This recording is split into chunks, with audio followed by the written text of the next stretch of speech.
Hi, I'm Angelo Costanza and you're watching Purebred Reds Adelaide United Fan TV. Standing here with Brian after the amazing 1-0 win over Melbourne City.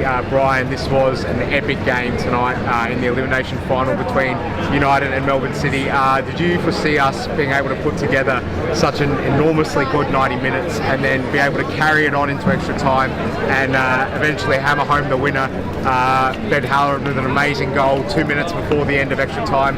Did you see any of this being possible, given that we looked particularly tired towards the end of the 90 minutes? I just thought it was fantastic work rate. I mean, it was just phenomenal tonight, and to get the goal right near the end was just unbelievable. It was just a fantastic night. The work rate was phenomenal the whole night. Every one of them did. It didn't feel like anyone had a bad game tonight, and like I said, given that it's been such a long season, so many injuries, and we were able to grind out all that pressure that came from Melbourne City, particularly late on there. Did you feel like anyone stood out in particular for you? I think probably Boland at the centre of the midfield. I mean, he just covered that whole ground the whole night. Halloran had a great night, and of course the two fantastic saves from Izzo. Just unbelievable. Kept us in the game. For sure. Now it looks like we're going to be travelling to Perth this coming Friday night, so it's a short turnaround. Massive fight. We've just played 120 plus minutes tonight. I've got to ask the question, can we do it over there in the West? Simply yes, because I want to go to the grand final in Sydney or Melbourne, categorically. Beautiful. And just to finish, Eugene Gelios at the sound of the final whistle collapsed to the ground. He looked pretty emotional. Is this a sure sign that he's wrapping his career up and possibly back on his way over to Adelaide to become our next goalkeeper coach? I reckon he'll play one more year. You reckon? Yep, one more season. Brian, thanks so much for speaking to us. Enjoy the rest of your night. Thank you very much. Standing here with Peter after the amazing 1-0 win against Melbourne City tonight. Now, Peter, did you feel like this was possible tonight for us to come away with, after such an amazing performance, not to concede a goal against a very much informed Melbourne City, and just a generally very well polished performance? Got through 90 hard minutes and then extra time added on. Looked like we might get to penalties but never did in the end. Did you feel like we were capable of producing this kind of a performance tonight? Yeah, I thought we were the better team all night actually, and it seemed like it was building up, and I'm so glad that Ben Halloran got that goal. He really deserved that. He's had a hard time missing them through the year, but really good to get that one. Do you feel like the team really now has plenty of belief going into the game against United? Because towards the end of the season, we really got our form together. Everything looks like it's shaping up for a really exciting finish to this season. It doesn't look like we've got any major injuries that are going to sting us going into the Perth game. Do you feel like it's possible that we can go to the West and possibly produce a surprising result and get ourselves into another grand final? For sure, I think we've already shown that we can play over there quite well, and we've certainly shown we can play in the knockout play. So very, very happy to be playing them, and I think I'd rather play them in Sydney, quite frankly. Yeah. Did you think Marco Kerr's got it right team selection-wise tonight? The most contentious point was Jordan Elsie being a key defender, and given that he's been out recently, with him being fit again, did you throw him back into the starting 11 tonight? Michael Moroney's not a natural centre-half. It was a big decision for Marco Kerr to make. Probably that was the biggest one he had to make. Would you have gone with the team that he went with tonight? Absolutely. I think Michael Moroney's been fantastic in the last part of the year, and he's been in really good form, and I think he showed that again tonight. He was very good. Anything could happen over in the West, but irrespective of whatever the result is next week, going into next season there's going to be some big changes happening from a structural point of view. We know for a fact that Marco Kerr won't be the coach. You'll probably see a fair new amount of players coming in, and certainly some changes at a governance level. As a fan, what do you really want to see the owners do for next season? What's your marker of where we should be aiming towards in regards to achieving success? Well, I think we should be making sure we play in Asia, for sure. That should be what we've done this year. We should be looking top three. Obviously, we've got to score more, and that's our biggest problem, and I guess that's where we need to look. And tell us a bit about your history as a fan. How long have you been coming? Have you been a member in the past? Are you one now? Well, I've been about 3 or 4 years. When my lads started playing soccer, I thought I'd switch over from AFL, and it's fantastic. The tensions builds up, and that's always great. Peter, thanks so much for speaking to us tonight. Enjoy the game next Friday night, and we might see you around next season. Well, for sure. Thank you. Cheers. Standing here with Chris, good old Chris from the Renard, after an absolutely amazing night. Now, Chris, we've seen some epics here down the years, but given the significance of what's going on at the moment, Marko Kurz's last game, it was Eugene Galekovic's possibly last game as well tonight. Lots of emotion in the background. Where does this sit amongst the epics that we've seen here at Cooper Stadium for you? So it's up there with the best. I've been to so many fantastic finals. I don't think I've celebrated a goal like that since Pablo Sanchez scored in the grand final. Just unbelievable. That's up there with FFA Cup wins probably this year in 2014 semi-final. It was not that. It was a very frustrating game. Yes! It was a frustrating game at times, and I was shaking towards the end of it. I was shaking before 90 minutes was even up, but what a fantastic finish. I just can't believe it. Now, I want to ask you, I've run this by a few of the guys I was with here tonight. Benny Halloran in front of goal this season hasn't always been completely clinical. When that ball from Bubba slid across to him, do you reckon he just had it in his head? He saved everything up to this one moment? Well, I think it was Halloran's shot that Eugene failed to pick up and then he hit the post. And so, look, we scored one goal prior to this game against Melbourne City in the whole season, I think. So we haven't been getting the goals and they haven't been getting the goals back. I didn't actually see it was Halloran, to be honest. I just saw a player running in, a flash and it's in the back of the net. But there you go, Halloran, at least he took a shot. I just think we were perhaps not positive enough in terms of our crosses going in, and sometimes we weren't always going forward. We prefer to go sideways and backwards, but look, I'm glad he took the chance. He had to shoot first time he did, and Eugene couldn't save it. It was a strange sort of performance because I thought we were really, really good across the board for the entire 90 minutes plus the extra time, but there wasn't a shot on target that I can recall in that entire 90 minutes in the lead up to extra time. Did anyone particularly stand out tonight, or was it just that everyone was on another level? Because in terms of just a complete polished 90 minutes, I haven't really seen it at Coopers all year. No, look, I have to say, Michael Moroney and Isaias were my two standout performers. I thought they were both fantastic. Ryan Kiddo was fairly solid down left back. Galloway, I reckon Galloway and Kiddo did get caught out a couple of times, but look, I'd say Moroney and Isaias were absolutely fantastic tonight, and credit to them for keeping the likes of Jamie McLaren quiet. Isaias and Boland did well to sort of silence Bratton in the midfield, and McGree as well. So they had their chances, but so did we, and none of us could take it. It was just that sort of cagey game the whole time.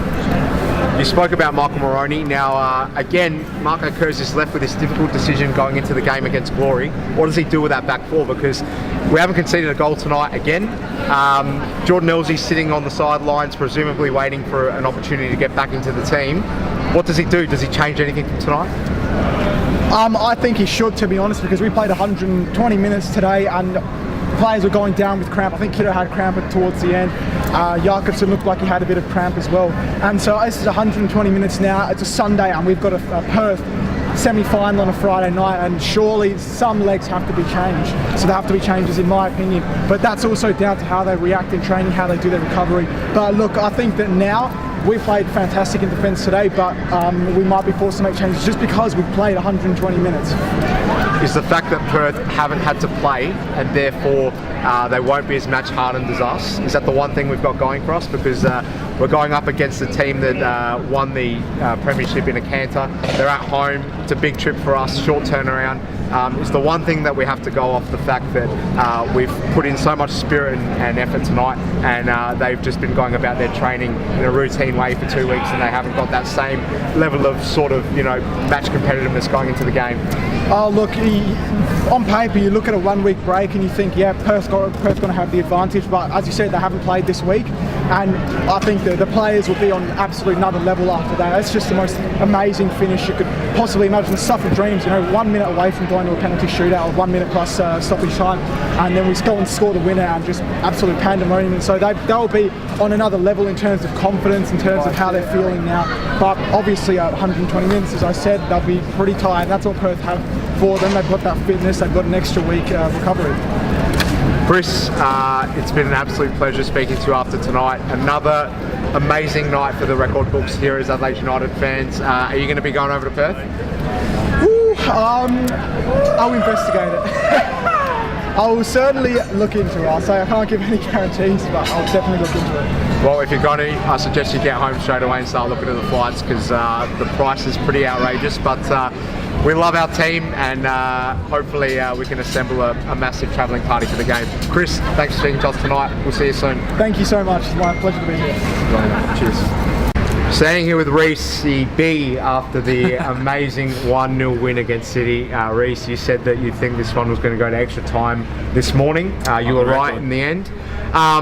Where does this sit for you amongst the great nights that we've seen here? I mean, obviously the City game in that semi-final back in 2016 is a sure standout, but across all the games that you've seen here, where do you rank this one? Well, funny you mentioned that City game. I was overseas for that game, so it's good to be back for this one. Even this season, there's been a lot of highs, but there's nothing like to put us into a semi-final, so that's absolutely huge. For me, that's up there with FA Cup and the Brisbane game. They're the two standouts. I want to sort of run this by you. So there's a lot of feeling out there that, you know, with Marco moving on, that it's all just about giving our best effort, playing for the manager, playing for the fans, and, you know, the emotional side carrying us through. Are we sort of not recognising the fact that Marco Kurz might have tactically won his battle tonight? Because, you know, we were flawless from start to end, and I just feel like you know, the whole fact that Kurz is moving on just makes us disregard the fact that tactically, sometimes he can really pull it out of his sleeve and ensure that we go out there and put together a performance like we did tonight. I think you're spot on. The other thing which deserves to be said is that Kurz has conducted himself with utter professionalism, and so has the rest of the team. Like, he could have thrown the toys out the cot. He could have. I don't think people would have had much to say if he did carry on. But the way he's conducted himself has been phenomenal, and it does. When I saw him go up to the Red Army and rev them up at the start of extra time, it did make me a little bit. I guess mixed on his departure, but no, my hat's off to him. And yeah, and I think you're right. We did appear to be very calculated, more than just emotional. We saw Bubba score last week. We saw him assist the winning goal tonight. Just on Bubba, when he's been out, which has been essentially the entire season, people's frustration has reached fever pitch. But now that he's back, there's this real sense of love that people are throwing towards him. Are we going to miss him? What do you think? I don't know if we'll miss him because we didn't have him, but I think that frustration you've said was not a frustration at him, it was the frustration at the lack of him. At least for myself, I never had a problem with him. I had a problem with the fact that he wasn't playing, whereas someone else, let's say Jordy Thomason, I can't say the same thing for. So it's great to have him back. I don't know if we'll miss him per se. He's obviously going to free up a lot of space in the cap, so the next person could be huge. But hey, that makes you wonder if we had him the whole season, where, you know, we could have the week off right now. So just to show. We go to Perth this Friday night. It's a short turnaround. Now, I just want to ask you, if a miracle happens and we go there, somehow, you know, it would seem that we'd be on our way to do a bit of a Stephen Bradbury if we win the game. If we do it, dare I say how's it going to happen? Look, I'm an optimist, and it's hard not to be an optimist right now, but going to Perth and winning in Perth is going to be incredibly difficult. And if we do it, it's going to be similar to this, I assume. But I mean, can we do 120 minutes again with a 5-day turnaround, and then it's going to be away to Sydney or victory? It's an uphill battle to say the least, but we'll just keep riding it out as far as we can go. Going into next season, irrespective of what happens in Perth, what would you like to see in terms of players coming to this club? Where do you think we should look at delegating the 3 visa spots that we've got? What do you do with the 9 position? I want all your thoughts. Interesting. There's been a bit of talk about Scott Galloway moving on, which I don't know if that's legitimate or not. But if it is, we're probably going to need a fullback. I wouldn't mind seeing a foreign spot spent on a fullback. I think if you get that right, it goes a long way. Look at when we won the title with Maroney and Elrich, that was spot on. And it is a specialist position, especially if we get a left back with left footer. If Scott stays, he's been phenomenal, so I have no problems there. Obviously Bubba going, so Bubba replacement. I'm not sure. We'll have to wait and see. There's a lot of question marks over who the new management team, what their recruiting is going to be like. So it'll be an interesting few months. For sure, I don't doubt that one bit. I just want to finish off by asking you this. Do you feel like if we make a grand final this season, surely we're going to get fans back on board? Because attendances throughout this season haven't been great. We saw 13,000 here tonight. Could have been more, but it was pumping nevertheless. Do you feel like it's all about possibly making that grand final and then really riding the momentum into next season? Yeah, that would be huge, but these home games here they're a better advertisement, I think, than a grand final away. When you come to a game like that, I leave with the feeling that we've got a bright future ahead of us, or at least a lot of potential. But I'm sure people have been saying that in Adelaide for 20, 30 years, so it's just a matter of getting it right. It is sometimes, I do think, with foreign ownership, this is really the first major foreign ownership recently, I guess. You are putting a lot of trust in someone who doesn't have that emotional connection to the city. But hey, that's football these days, so what are you going to do? Last one, at the sound of the full-time whistle, we saw a fan favourite, or an ex-fan favourite, Eugene Galekovic, collapsing to the ground. He looked very emotionally charged. Is this a sure sign that his career's done and that he's going to be our goalkeeper coach next season? Or was it just temporary pain knowing that his club's season has ended? It could be both. Could be either one. If he does hang the boot or the gloves up, I'd be stoked to see him come back. I said to you before the game, we should honour these club legends. You know, given that we only have a short history, the history that we do have, we've got to celebrate. We were talking about Bruce Gite and Cello Karuska, who should be celebrated. And yeah, Galekovic is in the same tier, if not a higher tier. So if he can come back and contribute in any way, I'd love to have him. Reece, it's going to be another one of those nights, watching with you next Friday, whether we're here in Adelaide or in Perth, we're still deciding. But it's been a long season, and I feel like there's still one or two twists left in that. So fantastic experience watching alongside you tonight, and we look forward to whatever this team has in store for us Friday night. Thanks for speaking to us. Let's get it.